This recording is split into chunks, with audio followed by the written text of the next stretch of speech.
जोङो गासिबो मेडियाफोरखौ जों बरायबाय आरो रायजो राजाफोरखौ बयखौबो जोङो खुलुमहरनाय जाबाय।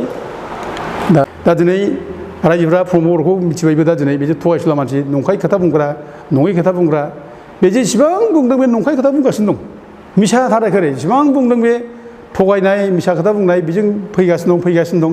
खिन्थु रायजोफ्रा मिथिया नङा, दा मिथिबायबो, खिन्थु रायजोफ्रा बुजिबायबो बे प्रमद बर'आ थगायसुला, जाथि फानग्रा, हारि फानग्रा, बेखौ दिनै बयबो मिथिबाय। बेखायनो दिनै बेखौ मानसिफ्रा फायखारि होनना बुंग्रा जाबाय दानि थाखाय। फायखारि प्रमद बर', बेफारि, एक्जाक्ट नंगौ आरोखि, बे सासे फायखारि मानसि, बे थगायसुला, बेफारि, फायखारि मानसि, बे नङैनि बाथ्रा बुंग्रा रायजो राजाफोरखौ एखेबारे बिराद मोनसे माबा होनना बुंदों बियो, बिटिसिआव जाख्ल'लाय गैया होनना बुंग्रा, जाख्ल'नाय गैयि रायजोआव दिनै खालि जाख्ल'नाय जों मोनबाय थायो। मानोबा बुकनि माने लेखा साफायनायनि, बुक्स साप्लाइ खालामनायनि स्केन्डेल 4 कौटिनि बेखौ जों मोनो।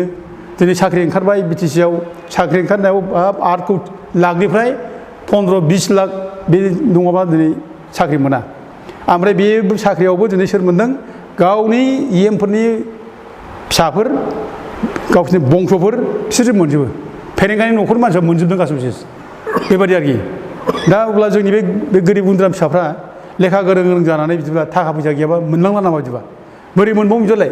होमब्ला जोंनि लेखा फरायनायनि खुनु मुल्य थालिया। थाखा फैसा जुदि नोङो एखे बिरादनो 8 लाखनिफ्राय आराम्भ खालामनानै 15-20 लाख होनांगौब्ला, होमब्ला जोंनि बे गोरिब गुन्द्रा फिसाफ्रा मोनबावनो?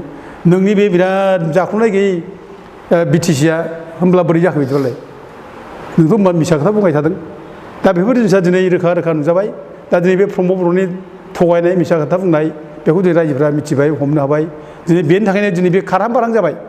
मोखां सोम जेरावबो खारहां बारहां, जायगा गैला।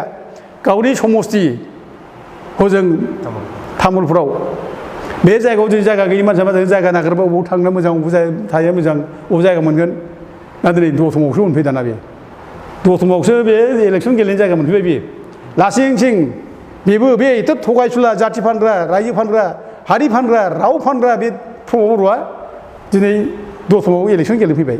आरो बेबो बड'फा उपेन्द्र ब्रह्मनि जन्म जायगा लासिं बे बड'फा उपेन्द्र ब्रह्मनि जायगायाव नों थानानै इलेक्सन गेलेनो, रायजोफोरा खुनु रावबो सिखार खालामा। रायजोफोर खबरदार, आं दतमा रायजोखौ बुंहरो, बेबादि मानसिनो भट होयोब्ला जों पाप नाङो। रायजोफोर सावनांगोन, बे गोरिब गुन्द्राफोरनि सावनांगोन, जाम्बा जाम्बिफोरनि सावनांगोन।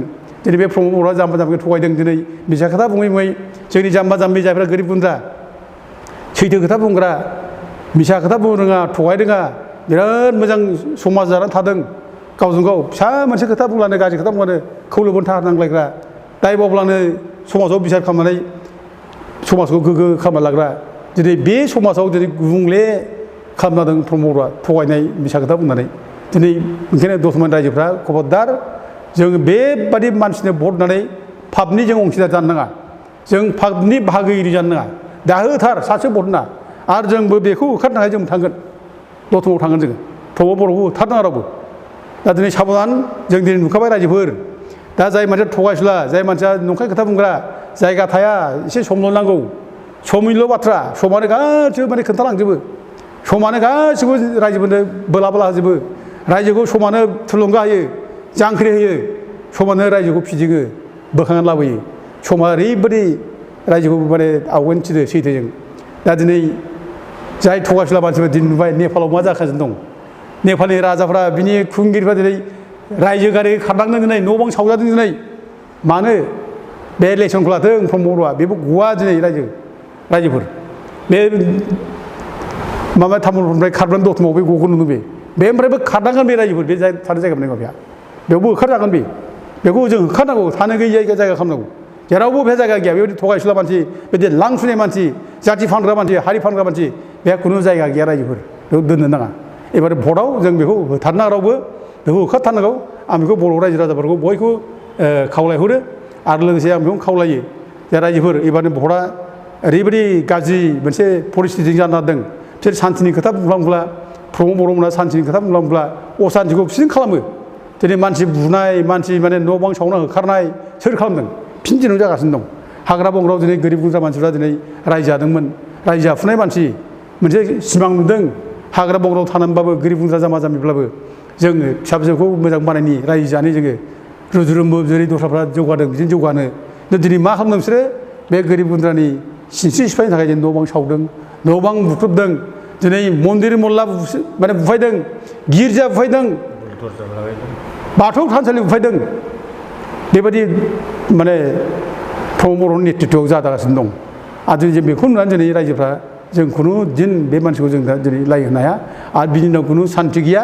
आरो दिनै बे इलेक्सनाव फैब्ला फैगौ इलेक्सनावबो बिसोर बुलायगोन दा जायगा जायगा बुगासिनो दं, बुलायगासिनो दं।